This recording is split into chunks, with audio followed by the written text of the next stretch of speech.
La chasse à l'homme n'est même pas encore terminée que beaucoup de questions se posent, évidemment.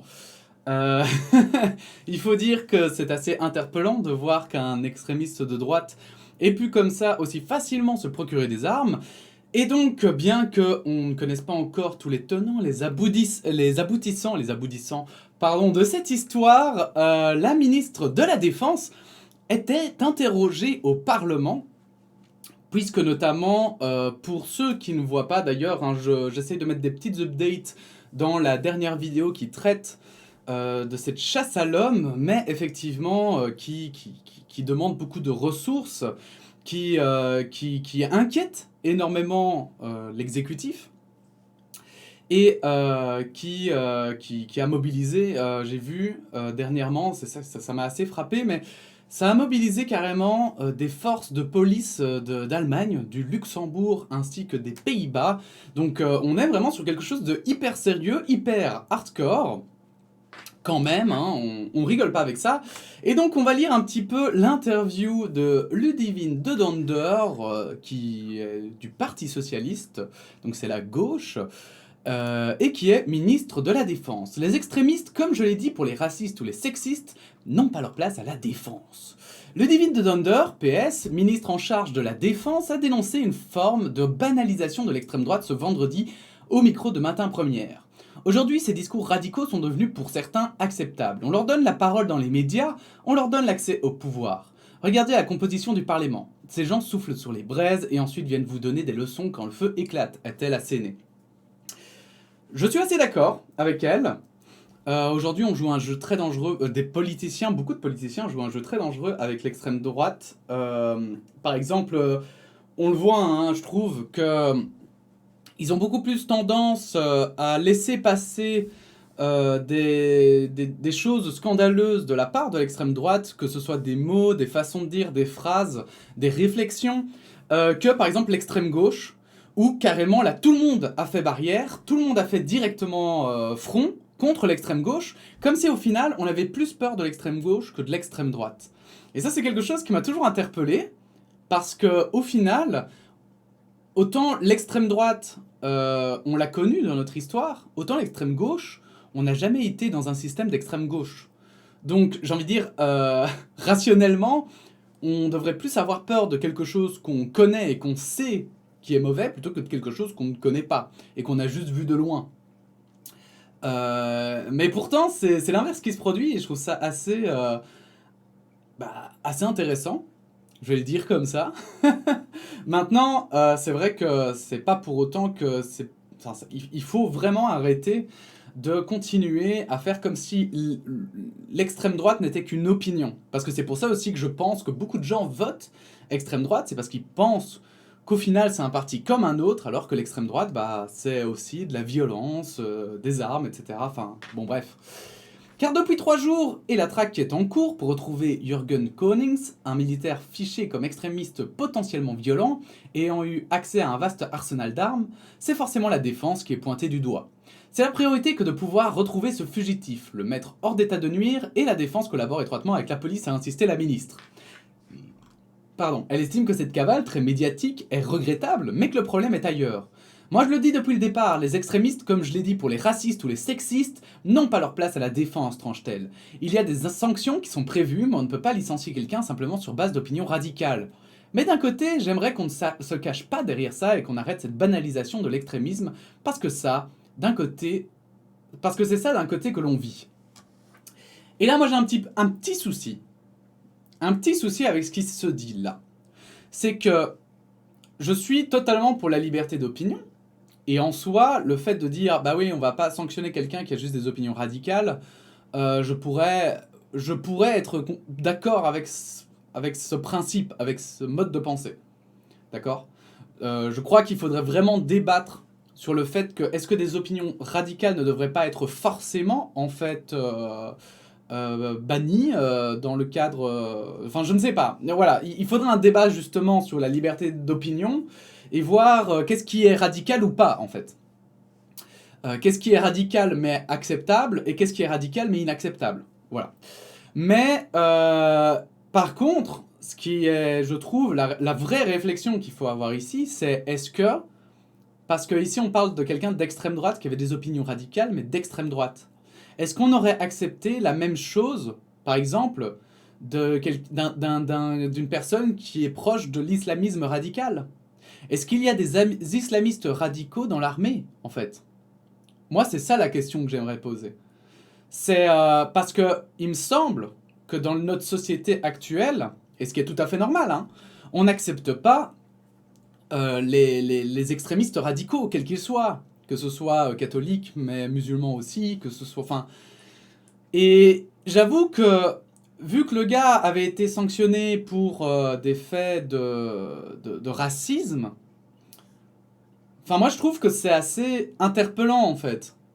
Parce qu'on n'aurait pas accepté quelqu'un, voilà, je pense qu'une personne qui aurait été, je vais le dire comme ça, mais raciste anti-blanc, bah, on l'aurait pas gardé dans l'armée non plus. Et c'est pour ça que je trouve que la question de savoir quel est le nombre d'islamistes radicaux, mais qu'on suspecte, hein, bien sûr, qui seraient dans l'armée, est intéressante parce que si on a zéro, ça veut quand même dire quelque chose. Peut-être qu'on est plus laxiste avec les extrémistes radicaux de droite que les extrémistes radicaux islamistes. Et moi, ce qui me fait beaucoup rire, hein, d'ailleurs, parce que là, je fais une différence parce que c'est deux appellations qu'on donne. Mais pour moi, par exemple, les islamistes radicaux sont de droite, voire d'extrême droite. Hein. Enfin, je veux dire, quand on parle de l'État islamique, par exemple, il est d'extrême droite. Ce n'est pas... c'est une société hyper hiérarchisée où il n'y a que la violence qui dicte. Enfin, je veux dire, vous comparez ça avec le régime nazi, c'est la même chose, quoi. Il y a des camps de concentration, on pointe du doigt des minorités. Enfin, bon, bref. Donc voilà, c'est un peu là où je suis en désaccord avec elle là-dessus, c'est que oui, évidemment qu'on doit accepter la liberté d'expression, la liberté d'opinion surtout, mais il y a un moment donné où il y a des limites, quand même. Une faille dans la procédure. Alors la question demeure, comment un individu connu pour ses opinions radicales a-t-il pu bénéficier d'un accès à toutes ses armes? Jusqu'aux récents événements, la hiérarchie militaire avait jugé son comportement peu problématique. Après, évidemment, qu'il est anormal qu'une personne avec un tel pédigré, des opinions radicales, fichée pour sa dangerosité, ait accès à un arsenal d'armes. Il n'est pas normal non plus qu'une personne puisse sortir d'une caserne sans contrôle alors que des règles doivent être appliquées, a déploré la socialiste qui parle d'une faille dans la procédure. Une faille béante quand même. Parce que je veux dire, là, elle parle quand même de plusieurs choses, elle parle de plusieurs points qui sont problématiques. Mais après, l'erreur, quand même, on va le dire, l'erreur est humaine, et je trouve que bien qu'il y ait des erreurs, pour le moment, il a fait aucun blessé, et bon, j'espère qu'on va le retrouver. Si on le retrouve, là, ce sera vraiment, alors du coup, une réussite par rapport aux opérations, et on aura évité vraiment un drame, quoi. Et apprendre de ses erreurs en évitant un drame, il n'y a rien de mieux. Maintenant, ce serait bien, effectivement, d'apprendre de ses erreurs et que ça ne puisse pas se reproduire. Pour lever le voile sur ces interrogations à multiples inconnus, le Divine de Dunder a lancé une enquête interne. Elle devrait mettre au jour le suivi rendu par le SGRS, le Service Général du Renseignement et de la Sécurité, qui dépend lui aussi de la Défense, mais aussi quant à la direction des ressources humaines, à leur politique d'affectation et de mutation, précise-t-elle. Mais la ministre de la Défense n'attendra pas les résultats de cette enquête pour prendre le problème à la racine. J'ai demandé au chef de la Défense de revoir les procédures quant au contrôle d'accès au quartier et aux dispositifs d'armes. Elle indique aussi que des procédures existent déjà et que l'enquête dira dans quelle mesure elles ont été ou non respectées. Le Divine de Dunder plaide aussi pour un screening régulier de tous les militaires qui ont accès à des lieux sensibles, à des informations sensibles, mais aussi qui sont en possession d'armes, et je parle bien de tous les militaires et pas seulement ceux qui sont suivis par le SGRS. Elle assure que la loi sera modifiée en ce sens. Et ça, je pense qu'en vrai, c'est une bonne idée, parce qu'on évolue tous aussi dans la vie, il faut le dire, hein. Et c'est pas parce que, voilà, à 25 ans, on est, je vais dire comme ça, mais on est quelqu'un qui a des idées, je vais dire même banales, quelqu'un de lambda, que pour autant, on va pas tomber dans l'extrême droite au fil du temps. Ou inversement, c'est parce qu'on était jeune et qu'on était d'extrême droite qu'inversement, on va pas tout à coup devenir plus... On va s'agir finalement avec le temps. Moi, je pense qu'on peut effectivement évoluer, changer, en fonction de ce que la vie nous fait vivre chacun, hein, indépendamment.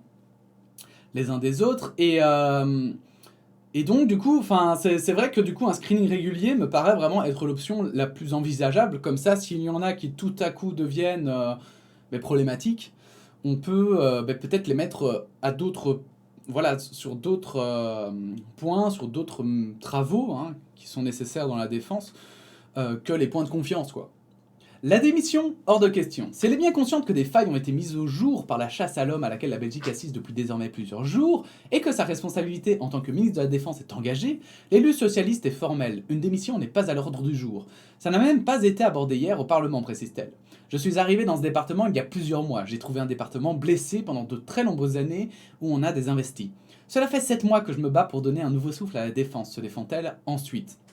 Je pense que effectivement, une démission c'est un peu hardcore parce que personne l'a vu venir. Enfin, personne l'a vu venir dans le sens où on voyait qu'il y avait des problèmes dans l'armée, mais on ne savait pas encore comment ça allait se passer. Après, je dis pas, il aurait tiré dans la masse et tué plein de gens.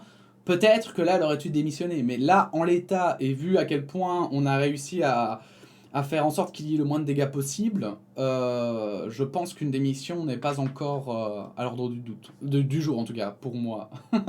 C'est vers le précédent gouvernement, et notamment son prédécesseur, Steven Van de Putte, NVA, donc NVA c'est droite, qu'elle renvoie la balle. Le ministre précédent NVA a totalement désinvesti dans la défense, au niveau du personnel, au niveau du fonctionnement, au niveau des infrastructures. Ils ont investi dans du matériel et ils m'ont laissé la facture. Aujourd'hui, j'entends certains s'indigner, j'entends certains de ces partis me donner des leçons alors que je recrute 2500 militaires par an pendant 4 ans, alors que n'ont pas été foutus d'en recruter 400. Oh putain, c'est vénère. Et elle a conclu en jetant un nouveau pavé dans le gouffre qui semble séparer les socialistes francophones de la NVA, donc de la gauche francophone et de la droite néerlandophone. Depuis de nombreuses années, assénant un tacle au Vlaams-Belang par la même occasion. Vous le voyez bien aussi pendant cette crise, c'était à qui dénonçait le mieux son voisin. On est vraiment dans cette haine de l'autre et c'est parti attiser cette haine alors qu'on a besoin de solidarité.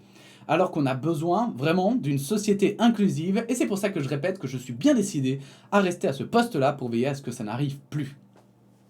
Et c'est là le point un peu intéressant, c'est que effectivement, un peu intéressant, non, l'interview de manière générale était intéressante, mais effectivement, pendant là, le gouvernement précédent était majoritairement de droite, c'était il me semble NVA-MR, et peut-être CDNV, mais je suis pas sûr.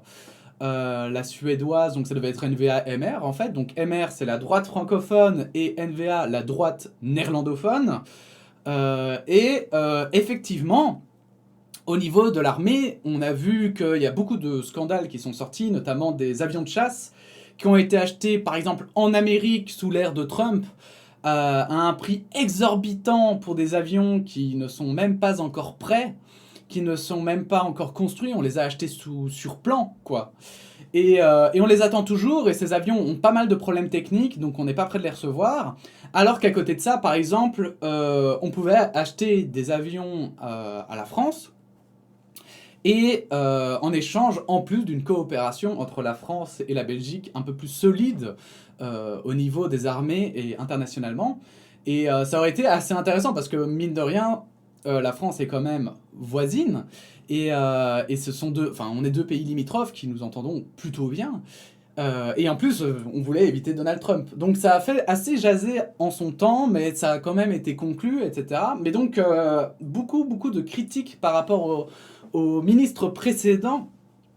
Et elle a raison de souligner que, mine de rien, elle est là que depuis quelques mois, et donc on ne peut pas non plus, on ne peut pas en 6 mois comme ça régler tous les problèmes qui sont sous nos yeux, tout simplement. Maintenant, évidemment, elle est quand même ministre de la Défense, donc elle a quand même une responsabilité dans ce qui arrive, et je croise les doigts, vraiment, pour qu'il n'y ait rien de grave. Bref, si cette vidéo vous a plu, n'hésitez pas à la liker, à vous abonner, à la partager. N'hésitez pas à donner votre opinion en commentaire, évidemment, c'est très important. Et puis sinon, on se dit à bientôt pour de nouvelles actus. Voilà, la bise.